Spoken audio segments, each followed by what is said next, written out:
Salut les filles, bienvenue dans cette nouvelle vidéo, bienvenue sur la chaîne Debout d'un Français. Aujourd'hui je vais te montrer ma dernière création, je suis trop contente parce que le résultat est magnifique. Pour cette nouvelle création j'avais vraiment un coup de cœur, j'avais remarqué ces vestes festonnées sur Pinterest. Dis-moi en commentaire si toi aussi t'avais remarqué ces petits looks comme ça très BCBG, mais vraiment hyper confortable, c'est le genre de look mais totalement confortable, donc qu'on a trop envie de porter pendant les mi-saisons. Donc fait comme ça avec une espèce de polaire et en fait sur les looks que je te montre, c'est pas vraiment festonné, mais c'est un espèce de galon comme ça qui est cousu et qui donne l'effet un peu festonné. Mais moi du coup je suis partie sur un modèle festonné. Donc pour ce faire, je vais utiliser le patron de ma veste réversible. Donc je te mettrai en lien de description si ça t'intéresse d'avoir vraiment le tutoriel et le patronage de cette veste. Je te mets ça en lien de description. Mais c'est aussi possible de faire la veste en mode non réversible, comme je vais le faire dans cette nouvelle vidéo. Donc pour ça, je vais utiliser cette polaire que m'a gentiment envoyée. Stragier vraiment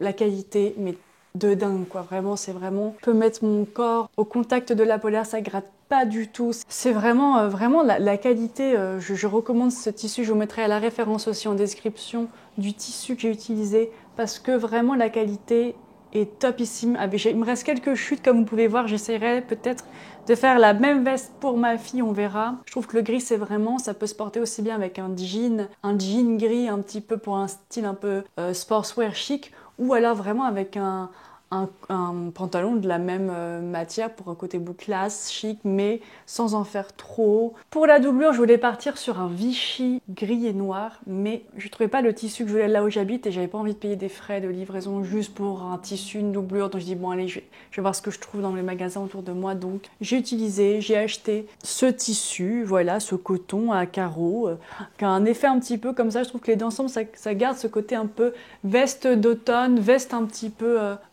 côté un peu chalet, tu vois ce que je veux dire, et ça match complètement ensemble. Donc je me suis dit allez, on part là-dessus. Du coup pour ce qui est du point de feston, je vous ai fait un tutoriel dédié et détaillé pour le point de feston. Donc pareil, je vous mets tout ça en barre d'informations si vous voulez savoir comment faire le point de feston que j'ai utilisé pour faire en fait pour festonner toute ma veste. Donc restez bien jusqu'au bout de la vidéo si vous voulez voir le résultat final de cette magnifique veste. Et si vous voulez connaître la petite surprise que je vous réserve en fin de vidéo, regardez bien jusqu'au bout. Donc pour le point de feston, au début je suis partie sur ce coton, un gros fil de coton comme ça que je gardais depuis des années. Je me suis dit que ça me servirait un jour. Je voulais vraiment faire le test avec une gamme de couleurs identiques, donc rester dans des gris pour que ça soit quand même plus harmonieux en fait. Si vous voulez faire une veste festonnée sans vous arracher les doigts à la fin de la journée, il y a deux éléments indispensables, c'est le dé à coudre, ça c'est indispensable, et la pince.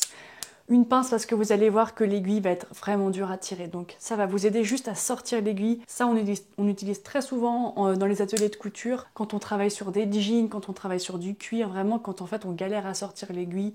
Et pour pas se faire mal, vous prenez juste une pince et ça va vous aider à tirer l'aiguille. Vous allez voir, c'est vraiment c'est miraculeux. Donc comme je vous disais, pour ce modèle, j'ai utilisé mon patron qui est disponible sur le site, c'est les patrons de la veste réversible. Là je vais vous montrer une autre option où je fais juste une veste avec une doublure, donc c'est vraiment un assemblage simple. On va rentrer un peu dans les détails tout au long de la vidéo, mais évidemment dans le cours, dans la formation, vous avez accès au patronage et vous aurez aussi accès au tutoriel que j'ai déjà fait, qui est déjà disponible sur ma chaîne YouTube, où je vous montre vraiment comment faire une veste version réversible. Donc vous pouvez voir quelques photos ici du patron de la veste que j'avais déjà fait, la première version. Comme ça vous pouvez aussi vous projeter un petit peu dans différentes manières de faire ce patron. En vérité, il y a plein de manières de faire ce patron que je trouve incroyable.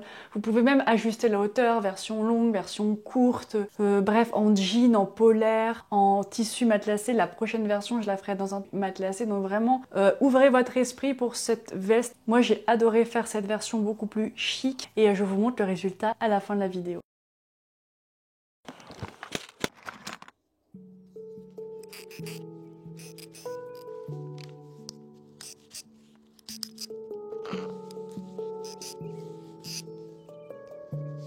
Voilà les filles, j'ai coupé tout mon tissu. En fait, il n'y a pas beaucoup de pièces. C'est un patron qui demande pas beaucoup de pièces. Il y a juste deux devant, un dos, des manches, le col et les poches, quoi. Plus la doublure, évidemment, parce que là, je veux que ça soit une veste doublée.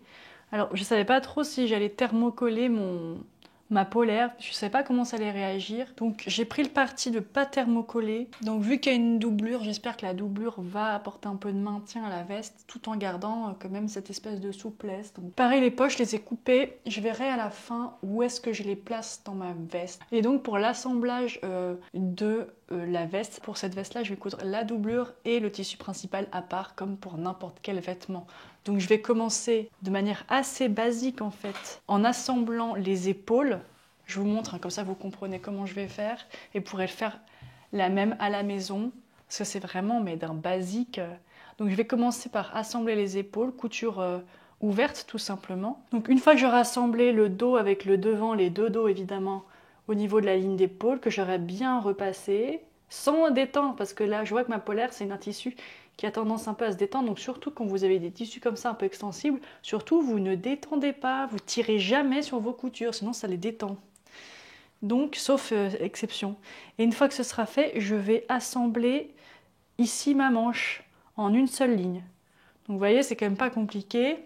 Et ensuite, une fois que ce sera fait, il suffira d'assembler ici les lignes de côté les unes sur les autres. Après avoir repassé toujours.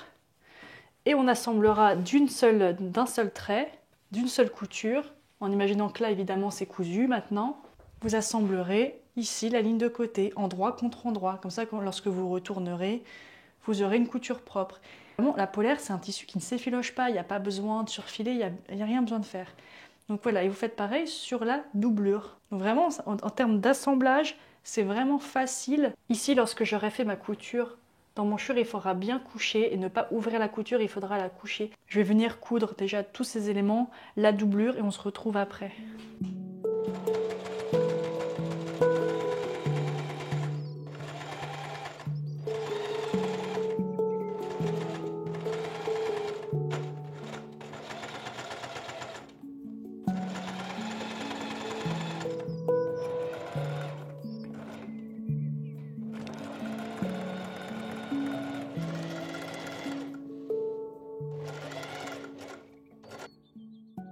Du coup, aux épaules, j'ai décidé de ne pas festonner. Je pense que ça sera plus joli. Et du coup, je vais ouvrir la couture tout simplement. Donc je vais m'y prendre en 2 fois pour ne pas casser le volume de l'épaule. Pas trop appuyer pour pas lustrer quand c'est du lainage comme ça. Je vais venir appuyer. Normalement, bon, c'est avec une cale en bois pour venir absorber la vapeur et bien sécher la fibre. Et du coup là, je vais tourner et je vais faire l'autre côté. Comme ça, je conserve le volume de mon épaule. D'ailleurs, je vous parlais pourquoi des fois les encolures, tout ça se détendent, c'est parce que vous laissez aussi au fer le tissu un peu aller n'importe où. Donc là, vous voyez, je ne vais pas laisser tomber ma matière. Je vais venir la maintenir avec une épingle, juste pour la maintenir le temps que je repasse, pour pas qu'elle tombe comme ça et que ces parties-là, l'encolure, vont avoir tendance à tout de suite se déformer, vous comprenez, se détendre. Donc là, quand je vois ça, moi, je prends mon fer et avec la vapeur, je viens remettre bien la fibre. Vous pouvez même thermocoller si vous avez un petit thermocollant. Je vais le faire devant vous, comme ça vous allez voir ce qu'il faut faire à chaque fois que vous avez comme ça un décolleté. Ça va vraiment éviter des problèmes de décolleté qui se déforment, quoi. En manchure, en colure, vous faites ça dès qu'il y a en fait une courbe. Donc vous voyez, là j'ai juste coupé une petite bande de thermocollant tissé, pas non tissé, du tissé surtout. On ne thermocolle jamais une encolure détendue, donc on vérifie bien évidemment avant que tout est bien droit fil, qu'il n'y a pas de petites vaguelettes. Donc là, je regarde mon encolure, je vais presque limite forcer légèrement le tissu à bien se maintenir en rentrant à la vapeur. Et là, vous allez tout simplement venir entoiler le bord. Donc d'abord avec de la vapeur pour venir faire fondre la colle. Vous pouvez tirer légèrement sur votre thermocollant. Je vais venir soulever pour jamais thermocoller sur une couture, évidemment. Le mieux, c'est de le faire même avant d'assembler. Voilà. Et ensuite, on sèche. Donc on ne met plus de vapeur et on va venir sécher la colle. Voilà. Là, vous avez quelque chose qui ne bougera plus. Voilà, donc là, vous voyez, ça fait des petits... ça ressort légèrement. Moi, j'aime pas ça. On va bien maintenir son encolure. Et je vais venir thermocoller en partant du bord. Je vais tirer un peu. Voilà. Et voilà. Vous avez une encolure, vous voyez, si je tire, ça ne se déforme plus. une encolure qui est maintenue. Ça va éviter les gondolis, tout simplement les décolletés qui sont déformés, qui sont détendus. Donc voilà, je vais repasser mes épaules de doublure et ensuite, comme tout à l'heure, je vais tout simplement, comme je vous ai expliqué, coudre mes manches, mes emmanchures. Et voilà les filles, ça commence à avancer, donc vous pouvez voir que j'ai assemblé la ligne d'épaule ici. Vous voyez, si je plie en deux, il n'y aura plus qu'à coudre ici sur le côté. Avant d'assembler en fait le côté là, tout le côté et la manche, je me suis dit que je vais profiter que mon vêtement est à plat pour déjà faire mon point de feston sur les manches, là, sur la partie manche. Je ne vais pas le faire là, je pense que ça va faire trop de points de feston. Mais du coup, je vais quand même le faire ici au niveau des emmanchures. Ça serait dommage de ne pas mettre en avant cette ligne. Et bah voilà, je suis assez, je vais pas dire tendue, mais stressée à faire mes premiers points de feston. Enfin, j'ai jamais fait de veste festonnée. En fait, j'espère que ça va rendre bien. Ce que vous voyez, moi, j'ai ça qui traîne dans mes placards depuis des années. Et je me dis, ah, ça serait parfait. Est-ce que je m'embête à aller chercher une laine? En fait, j'ai peur que ce soit pas assez gros. À la limite, je fais un test sur quelques centimètres et je vois ce que ça donne. C'est très blanc, hein. C'est pas du tout gris comme je l'avais dit, mais ça m'embêterait d'aller acheter quelque chose pour rien si en fait bah, avec ça fonctionne. Donc, je vais essayer. Si jamais j'ai déjà fait un tutoriel sur le point de feston, donc là je vais quand même vous montrer comment je fais, mais si vous voulez voir le tutoriel complet, il suffira d'aller sur la vidéo que je vous mettrai en description. Je sais pas encore quelle largeur, quelle distance, voilà, je vais voir en fait au fur et à mesure, je vais faire des tests et pour voir qu'est-ce qui est le plus joli en termes de largeur. Et je rentre, je ressors et je fais une boucle en fait. Vous voyez, je fais une boucle comme ça. Mais vous trouvez le tutoriel complet pour le point de feston, hein, plus un article de blog, vraiment... Bon, là, clairement, je pense que c'est beaucoup trop large. En fait, ça serait joli si mon fil était plus gros. Donc là, vu que mon fil, il est épais, mais pas à ce point-là, il faudrait que je fasse moins large pour que ça soit plus joli. Ok. Je pense que c'est pas mal, hein. Franchement, voilà, faut que je refasse celui-là, il est trop large. De toute façon, je vais tout refaire, hein. Je vais tout refaire. C'est un peu pour voir plutôt ce que ça donne. Je vais tout refaire en faisant vraiment un trait à la craie pour être sûr. N'hésitez pas à mettre des repères, vous aider comme ça. Parce que là, clairement, en termes de largeur, je suis pas très régulière.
Et voilà les filles, j'ai bien avancé sur la veste. Donc j'ai déjà festonné l'emmanchure. Donc j'avais commencé avec ce rouleau de coton, mais en fait je trouvais que c'était pas assez épais. Donc j'ai fait un test avec une petite bobine que j'ai achetée en mercerie. Donc je trouvais que ça faisait mieux en fait, donc j'étais un peu embêtée. Donc j'ai dû refaire ce que j'avais fait, mais voilà, maintenant je sais que je vais faire avec ce fil tout le tour. Mon point de feston après, je suis repassée avec un fil juste pour border un peu plus, épaissir un peu plus le bord. C'est pas obligatoire, mais je trouvais que ça faisait vraiment un joli relief qui ressort bien, et le but c'est que ça se voit un peu de loin quoi. Donc là j'ai piqué le côté ici, la couture côté de ma veste et de la doublure. J'ai tout simplement la rentré ma doublure, rien n'est fixé. Vu que la doublure elle c'est filage, je vais sûrement faire 1 cm de rentrée, comme ça, et je viendrai la plaquer avec un petit point ici, soit un point main, soit un point à la machine, ça va dépendre. Je veux surtout pas détendre ma veste, donc je verrai.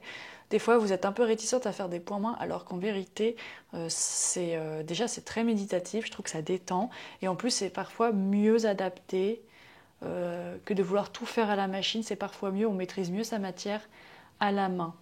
Donc je verrai, en tout cas une fois que je vais avoir réglé la longueur de mes emmanchures. Pareil, les emmanchures, normalement j'ai laissé assez de valeur de couture pour pouvoir laisser 1 cm dépasser pour replier ma doublure et faire un petit plaquage avant de faire le point de feston au bord de la manche, tout comme ici. Pareil pour le tour. Voilà, donc là c'est le bord de ma veste. Évidemment là c'est pas bien calé, je vais caler tout ça au mannequin ou sur moi-même, je vais regarder. Et j'ai aussi laissé, comme vous pouvez voir, 1 cm de rab sur le côté pour pouvoir replier ma doublure. Vous pouvez replier au fer, à repasser, plaquer, je pense avec un petit fil, avec un fil gris ou quoi pour pas que ça se voit. Et de toute façon après il va y avoir le point de feston par-dessus, donc ça ne se verra plus. Et sinon au niveau de l'encolure, je vais tout simplement faire une petite piqûre plate ici pour maintenir, pour fixer en fait la doublure et le polaire et la polaire. Et je viendrai piquer mon col ensuite. Mais je vous montrerai cette étape après. Voilà, je vous montre l'avancement du projet. Donc ici, on a toujours nos emmanchures qui sont festonnées. Du coup là, je l'ai juste essayé sur moi. Vous voyez, j'ai fixé la doublure en fait tout autour de l'encolure. J'ai fait un petit point droit. Ici sur le devant, j'ai replié d'1 cm la doublure qui dépassait. Et j'ai fait juste une petite piqûre nervure de toute façon. On voit là, mais ça va être recouvert du point de feston. Donc on s'en fiche.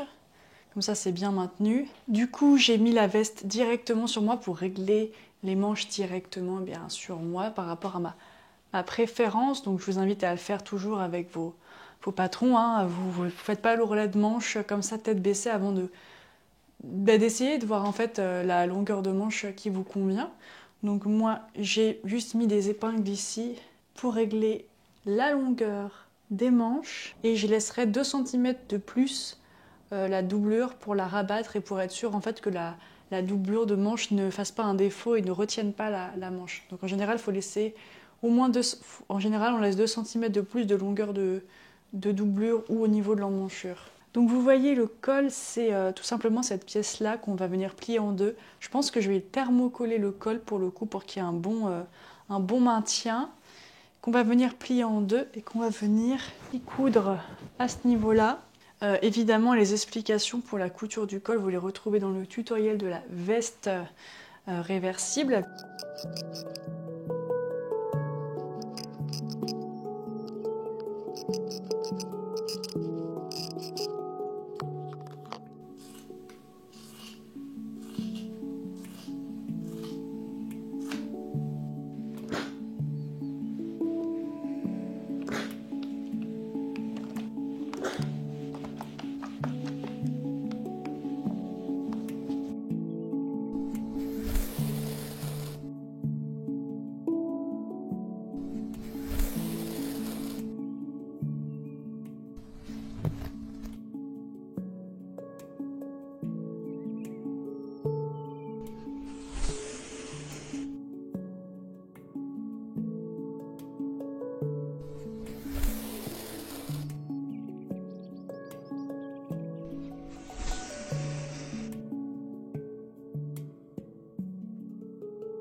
Donc là j'ai bien avancé, j'arrive au niveau des poches. Donc je vais vous montrer ce que je vais faire. Je ne vais pas faire des poches où je vais piquer tout le tour 1 centimètre et je vais retourner parce que je pense que ça serait beaucoup trop épais puisqu'après il faut que je rajoute un point de feston par-dessus. Et en même temps, la doublure, elle, c'est filoche. Alors évidemment, je pourrais la plaquer et la festonner, mais j'ai décidé de faire autrement, donc je vais replier les bords de la doublure que je vais plaquer à ma poche. Vous verrez, de toute façon, je vais tout vous montrer. Et je vais couper après tout autour le surplus de la polaire qui dépasse pour avoir un bord franc au niveau de ma polaire. Donc, du coup, je vais juste ici faire un petit point ici pour bien froncer le bord, que ça se replie de manière harmonieuse, puisque là, il y a un arrondi. Donc, je vais vous montrer comment faire lorsque vous avez un arrondi. J'ai pris un fil de couleur exprès pour que vous voyez bien. Et en gros, je vais venir démarrer ici au bord à 2 mm du bord. Tout simplement, je vais passer mon fil en faisant des tout petits va-et-vient comme ça, de 2 mm. Donc je vais venir passer un petit fil en rapprochant le plus possible mes points. Donc franchement, rien de compliqué. Ça va me permettre tout simplement de tirer sur mon fil, vous voyez, et de pouvoir répartir mes fronces pour rentrer le surplus de tissu à l'intérieur, pouvoir vraiment rentrer bien mes bords de ma poche de manière harmonieuse. Donc évidemment après vous allez répartir tout ça au fer à repasser, bien repasser, pour pouvoir plier le bord de la poche.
Du coup, là, j'ai quasiment fini.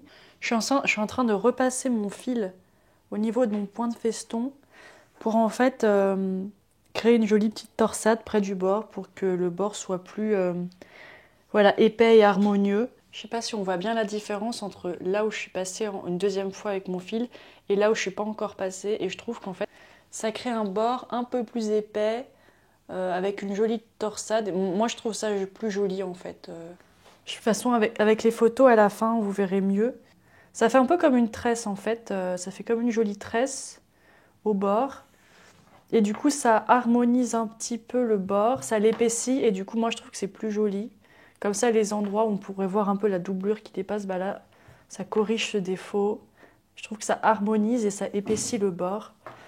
Et voilà, je trouve ça personnellement très joli. Donc, une fois que j'ai fini mon point de feston, qui est une étape assez longue, mais méditative, franchement, j'ai coutumé un film en attendant pour passer le temps. Ça fait du bien aussi, ce genre de petites étapes à la main qui prennent du temps, où il faut prendre son temps. Et bien, pour en rajouter une couche, je repasse, mais c'est beaucoup plus rapide évidemment que de faire le point de feston. Je repasse dans mon feston mon fil, voilà, bien épais. Je serre pas trop pour conserver un peu voilà, les volumes, pour conserver un petit peu de relief dans mon fil. Et je vais faire ça tout le long. J'avais déjà fait ça pour les emmanchures et les manches. Et ben, je vais faire pareil pour le bas de la veste. Voilà, j'ai quasiment terminé. En fait, il me reste plus que les poches à plaquer. Donc ce que j'aurais pu faire, c'est d'abord faire un point pour plaquer la poche à la veste et ensuite faire le point de feston par-dessus. Mais du coup, là, c'est pas ce que j'ai fait. J'ai fait mon point de feston. Du coup, ce que je vais faire, c'est que je vais coudre ma poche à la main, au point main, avec un petit point visible bien solide. Je vais doubler mon fil pour avoir un fil bien solide parce que c'est quand même les poches, c'est des parties très sollicitées. Et je vais tout simplement coudre à la main en capturant uniquement ma doublure ici que je peux voir en dessous et avec la veste. Voilà, tout simplement, avec un point main basique, un point invisible. Et après, ce sera terminé. J'aurai peut-être plus que l'écharpe à faire assortie, mais je ne sais pas si je vais la faire parce que j'ai envie que la vidéo sorte rapidement.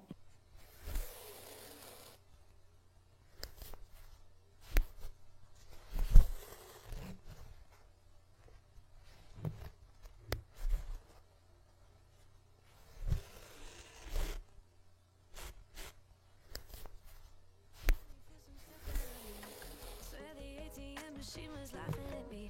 Your girl been running on empty, but I don't let it affect me. There are days that I consider moving back home, but every day I do, my gut keeps telling me no. Your girl been running on daydreams, but that's just how my brain be. I don't need your doubt, nope, I don't need your doubt.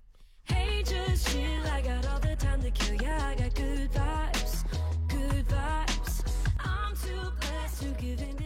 Et voilà les filles, regardez le résultat final. Alexandre, qu'est-ce que t'en penses toi? Bien, je ne sais pas si le modèle qui est ma femme est splendide ou bien sa création, mais il y en a un des deux en tout cas, ou peut-être les deux même. Est-ce qu'on va les méchanter avec moi? Help me! Donc franchement les filles, avec l'écharpe assortie, on n'est pas sur un niveau de magnificence de dingue. Franchement, je suis trop contente, je préfère limite mon modèle à l'original, à l'inspiration que j'avais, avec les petits détails des festons qui sont trop beaux. En plus, j'ai un petit pantalon en laine gris anthracite, donc vraiment ça fait... Mais en termes de ressenti, j'ai l'impression que je suis en pyjama, alors qu'en fait, en termes d'esthétique, c'est super chic. Et moi, j'ai pas assez de vêtements comme ça qui sont et confortables et chic. Il me reste assez de tissu pour faire comme ça un petit foulard, une petite écharpe... en laine en fait, que j'ai juste coupé parce que c'est une matière qui s'effiloche pas en fait, donc il suffit juste de la couper dans la largeur que vous souhaitez. Pour l'instant je mets pas de fermeture, je verrai peut-être mettre des petits boutons pression. Franchement les filles, moi je suis trop contente, c'est l'une de mes créations préférées. Et voilà, c'est, je sais pas, avec le col, le détail du col, je suis trop contente. Je sais que ça fait un peu meuf qui s'auto-complimente, mais quand on est trop contente de ses créations, honnêtement il faut le dire, parce qu'il y en a des fois des créations loupées, ratées, où on a mis du temps, de l'investissement, du tissu, des fois on est un peu trop méchant avec soi-même, on est un peu dur avec soi-même. Donc quand vous êtes fiers de vos créations, franchement dites-le, et moi je suis ultra fière. Maintenant il n'y a plus qu'à faire des photos pour faire des belles photos pour vous montrer sur les réseaux sociaux et pour faire une belle miniature. Donc j'aimerais bien pour une fois me prendre en photo dehors, mais je suis très timide, donc pas sûre que j'y arrive. Je verrai. Et du coup pour les personnes qui évidemment souhaiteraient coudre cette veste et qui ont regardé cette vidéo, pour vous remercier, je vous mets un code promo juste pour les personnes qui ont regardé cette vidéo, pour vous remercier, un code promo valable sur tout le site. Donc c'est une veste vraiment qui se porte large, c'est pas du tout un truc qui est fait pour être porté serré, c'est joli, quand c'est un peu oversize, donc c'est fait exprès, me dites pas en commentaire, elle est pas un peu large parce que c'est l'effet désiré, c'est cet effet un petit peu veste un peu pas oversize, mais voilà, c'est fait pour être porté large. Et je suis tellement fan de mes petits points de feston là que j'ai fait ici. J'ai pas fait à toutes les coutures, j'ai fait vraiment ici aux emmanchures, en bas des manches. J'aurais pu faire ici mais j'étais pas sûre du résultat, donc j'ai fait aux poches et autour de la veste. Voilà. Donc je vous remercie d'avoir vu cette vidéo. Si jamais vous ne me connaissez pas, eh bien j'ai travaillé dans les ateliers Chanel pendant 6 années, donc je suis vraiment couturière, c'est mon métier. J'ai appris énormément de techniques. Ensuite, j'ai créé ma marque de lingerie qui s'appelait Atelier 1904. Et suite à ça, j'ai créé Boudoir Français où je transmets justement tout le savoir-faire que j'ai appris dans la maison Chanel et dans d'autres maisons, où je vous apprends vraiment les bons gestes et comment éviter un peu toutes les petites erreurs qu'on fait souvent quand on est débutant. Donc avec des cours filmés, chez moi il n'y a pas des PDF de 1000 explications, c'est directement avec des cours filmés, des patrons imprimés chez vous. Il y a beaucoup de patrons de lingerie, également du homeware, des kimonos, des vestes comme vous pouvez le voir, il y a aussi des patrons de robes, des corsets, enfin bref, il y en a vraiment pour tous les goûts, il y a vraiment de quoi trouver son bonheur chez Boudoir Français. Dites-moi en commentaire si cette vidéo vous a plu, si peut-être il y a des choses que vous aimeriez, des thèmes que vous aimeriez que j'aborde sur cette chaîne, et je vous dis à très vite sur Boudoir Français. Try to get some money for some stuff that I need. Swear the ATM machine was laughing at me. Your girl been running on empty.